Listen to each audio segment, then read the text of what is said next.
ನಿಮಿಷ, ನಿಮ್ಮ ಎಲ್ಲ ಕೆಲಸಗಳನ್ನ ಬದಿಗಿಟ್ಟು ನಿಮ್ಮ ಹೃದಯದ ಮೇಲೆ ಕೈಯಿಟ್ಟು ಹೇಳಿ, ನೀವು ನಿಜವಾಗ್ಲೂ ನೆಮ್ಮದಿಯಾಗಿದ್ದೀರಾ?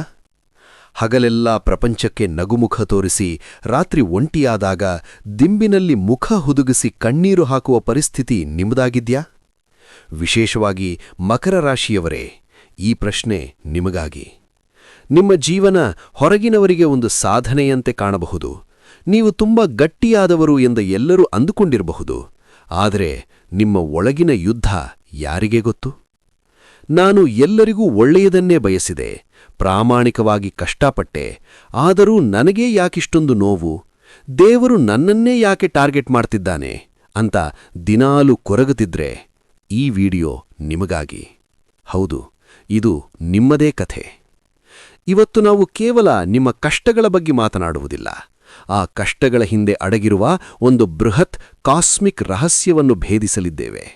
ಈ ಸತ್ಯ ತಿಳಿದರೆ ನಿಮ್ಮ ಕಣ್ಣೀರು ನಿಲ್ಲುವುದು ಖಂಡಿತ. ಕೊನೆಯವರೆಗೂ ನೋಡುವ ಧೈರ್ಯ ಮಾಡಿ. ಮಕರ ರಾಶಿಯವರ ಜೀವನ ಅಂದ್ರೇನೆ ಒಂದು ರೀತಿಯಲ್ಲಿ ಮುಳ್ಳಿನ ಹಾಸಿಗೆ ಇದ್ದಂತೆ ಅಲ್ವಾ? ನೀವು ಚಿಕ್ಕ ವಯಸ್ಸಿನಿಂದಲೇ ಜವಾಬ್ದಾರಿಗಳ ಭಾರವನ್ನು ಹೊತ್ತವರು. ಬೇರೆಯವರು ಆಟವಾಡುವ ವಯಸ್ಸಿನಲ್ಲಿ ನೀವು ಕುಟುಂಬದ ಚಿಂತೆ ಮಾಡ್ತಿದ್ರಿ. ನಿಮ್ಮ ಕೆರಿಯರ್ ವಿಷಯಕ್ಕೆ ಬರೋಣ. ನೀವು 10 ಪಟ್ಟು ಕೆಲಸ ಮಾಡಿದ್ರೆ ಸಿಗುವ ಪ್ರತಿಫಲ ಮಾತ್ರ 1 ಪಟ್ಟು.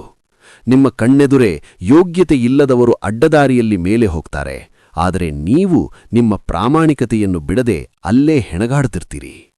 ಇನ್ನು ಸಂಬಂಧಗಳು ಒಂದು ದೀರ್ಘ ನಿಟ್ಟುಸಿರು. ನೀವು ಯಾರನ್ನು ಅತಿಯಾಗಿ ನಂಬಿದ್ದೀರೋ, ಯಾರಿಗೆ ನಿಮ್ಮ ಸರ್ವಸ್ವವನ್ನು ಧಾರೆ ಎರೆದೀರೋ, ಕಷ್ಟದ ಸಮಯದಲ್ಲಿ ಅವರೇ ನಿಮ್ಮ ಬೆನ್ನಿಗೆ ಚೂರಿ ಹಾಕಿದ್ದಾರೆ.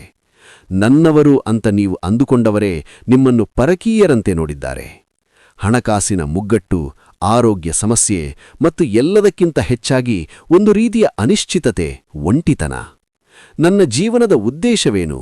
ಬರೀ ಕಷ್ಟಪಡುವುದಕ್ಕಾಗಿಯೇ ನಾನು ಹುಟ್ಟಿದ್ದೀನಾ? ಈ ಪ್ರಶ್ನೆ ನಿಮ್ಮನ್ನು ಕಾಡುತ್ತಲೇ ಇದೆ. ಸ್ನೇಹಿತರೆ, ನಿಮ್ಮ ಈ ಪರಿಸ್ಥಿತಿಗೆ ಕಾರಣ ಕೇವಲ ನಿಮ್ಮ ಹಣೆಬರಹವಲ್ಲ. ಇದರ ಹಿಂದೆ ಒಂದು ಆಳವಾದ ಜ್ಯೋತಿಷ್ಯಶಾಸ್ತ್ರದ ತಾಂತ್ರಿಕತೆ ಇದೆ. ಗಮನವಿಟ್ಟು ಕೇಳಿ. ಜ್ಯೋತಿಷ್ಯದಲ್ಲಿ ಮಕರ ರಾಶಿಯು ಪೃಥ್ವಿ ತತ್ವದ ರಾಶಿ. ಇದರ ಅಧಿಪತಿ ಸ್ವತಃ ಕರ್ಮಫಲದಾತ ಶನೇಶ್ಚರ. ಶನಿ ಅಂದ್ರೆ ಯಾರು? ಅವನು ಸೌರವ್ಯೂಹದ ಟಾಸ್ಕ್ ಮಾಸ್ಟರ್. ಅವನು ನಿಧಾನವಾಗಿ ಚಲಿಸುವ ಗ್ರಹ. ಅಂದ್ರೆ ಅವನು ಕೊಡುವ ಫಲಗಳೂ ನಿಧಾನವೇ, ಆದರೆ ಶಾಶ್ವತ. ಇನ್ನೂ ಒಂದು ಆಳವಾದ ವಿಚಾರ ಹೇಳ್ತೀನಿ ಕೇಳಿ. ಕಾಲಪುರುಷನ ಕುಂಡಲಿಯಲ್ಲಿ ಮಕರ ರಾಶಿಯು ನೈಸರ್ಗಿಕವಾಗಿ 10ನೇ ಸ್ಥಾನಕ್ಕೆ ಬರುತ್ತೆ. 10ನೇ ಸ್ಥಾನ ಅಂದ್ರೆ ಯಾವುದು? ಅದು ಕರ್ಮಸ್ಥಾನ ಅಥವಾ ರಾಜ್ಯಸ್ಥಾನ. ಅದಕ್ಕಾಗಿಯೇ ಮಕರ ರಾಶಿಯಲ್ಲಿ ಹುಟ್ಟಿದವರಿಗೆ ಜೀವನದಲ್ಲಿ ವಿಶ್ರಾಂತಿ ಕಡಿಮೆ, ಕರ್ಮ ಅಂದ್ರೆ ಕೆಲಸ ಮತ್ತು ಜವಾಬ್ದಾರಿಗಳೇ ಹೆಚ್ಚು. ನಿಮ್ಮ ರಾಶ್ಯಾಧಿಪತಿಯೇ ಶನಿಯಾಗಿರೋದ್ರಿಂದ ನಿಮ್ಮ ಜೀವನದ ಪ್ರತಿ ಹಂತದಲ್ಲೂ ಶನಿಯ ನೇರ ದೃಷ್ಟಿ ಮತ್ತು ಪ್ರಭಾವ ಇದ್ದೇ ಇರುತ್ತೆ. ಬೇರೆ ರಾಶಿಯವರು ತಪ್ಪು ಮಾಡಿದ್ರೆ ಶನಿ ಸ್ವಲ್ಪ ತಡವಾಗಿ ಶಿಕ್ಷೆ ಮಾಡಬಹುದು, ಆದರೆ ಮಕರ ರಾಶಿಯವರು ಸಣ್ಣ ತಪ್ಪು ಮಾಡಿದರೂ ಶನಿ ತಕ್ಷಣವೇ ಪಾಠ ಕಲಿಸ್ತಾನೆ. ಹಾಗಾದರೆ ಶನಿ ನಿಮ್ಮ ಶತ್ರುವೇ? ಖಂಡಿತ ಅಲ್ಲ. ಇಲ್ಲೇ ಇರೋದು ಕಥೆಯ ನಿಜವಾದ ಟ್ವಿಸ್ಟ್. ಶನಿ ನಿಮ್ಮನ್ನು ದ್ವೇಷಿಸ್ತಿಲ್ಲ, ಅವನು ನಿಮ್ಮನ್ನು ತಯಾರು ಮಾಡ್ತಿದ್ದಾನೆ. ಒಂದು ಕಥೆ ಹೇಳ್ತೀನಿ ಕೇಳಿ. ಒಂದು ದಾರಿಯಲ್ಲಿ ಬಿದ್ದಿರುವ ಕಲ್ಲಿಗೂ ದೇವಸ್ಥಾನದ ಗರ್ಭಗುಡಿಯಲ್ಲಿರುವ ವಿಗ್ರಹಕ್ಕೂ ಏನು ವ್ಯತ್ಯಾಸ? ಆ ವಿಗ್ರಹವು ಶಿಲ್ಪಿಯ ಸಾವಿರಾರು ಪೆಟ್ಟುಗಳನ್ನು ತಿಂದಿದೆ. ಆ ಕಲ್ಲು ನನಗೇ ಯಾಕಿಷ್ಟು ನೋವು ಅಂತ ಅಳತಾ ಕುಳಿತಿದ್ರೆ ಅದು ಎಂದಿಗೂ ದೇವರಾಗಲಿಲ್ಲ. ಮಕರ ರಾಶಿಯವರೇ, ನೀವು ಆ ಶಿಲೆಯಿದ್ದಂತೆ. ಶನಿ ಮಹಾತ್ಮನೇ ಆ ಶಿಲ್ಪಿ.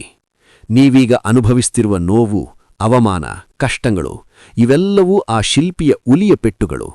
ಶನಿ ನಿಮ್ಮೊಳಗಿರುವ ಅಹಂಕಾರ, ಸೋಮಾರಿತನ ಮತ್ತು ಭ್ರಮೆಗಳನ್ನು ಸುಟ್ಟು ಹಾಕಿ ನಿಮ್ಮನ್ನೊಬ್ಬ ಪರಿಪೂರ್ಣ ವ್ಯಕ್ತಿಯನ್ನಾಗಿ ಕೆತ್ತುತ್ತಿದ್ದಾನೆ.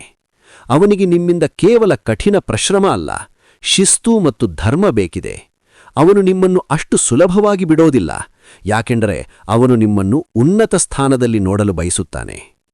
ಆದ್ದರಿಂದ ಇಂದೇ ನಿಮ್ಮ ಕಣ್ಣೀರನ್ನು ಒರೆಸಿಕೊಳ್ಳಿ.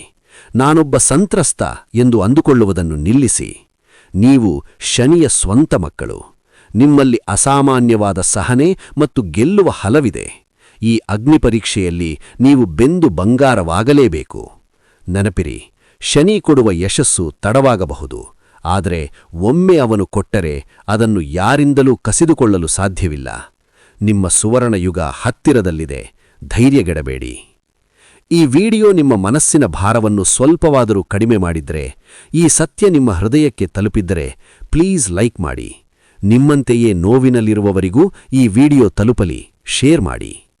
ಮುಂದಿನ ವಿಡಿಯೋದಲ್ಲಿ ಈ ಶನಿಯ ಕೃಪೆಗೆ ಪಾತ್ರರಾಗಲು ಮತ್ತು ನಿಮ್ಮ ಕಷ್ಟಗಳನ್ನು ಕಡಿಮೆ ಮಾಡಿಕೊಳ್ಳಲು ಜ್ಯೋತಿಷ್ಯಶಾಸ್ತ್ರದಲ್ಲಿರುವ ಅತ್ಯಂತ ಸರಳ ಮತ್ತು ಶಕ್ತಿಯುತವಾದ ಪರಿಹಾರಗಳೇನು ಎಂಬುದನ್ನು ವಿವರವಾಗಿ ನೋಡೋಣ.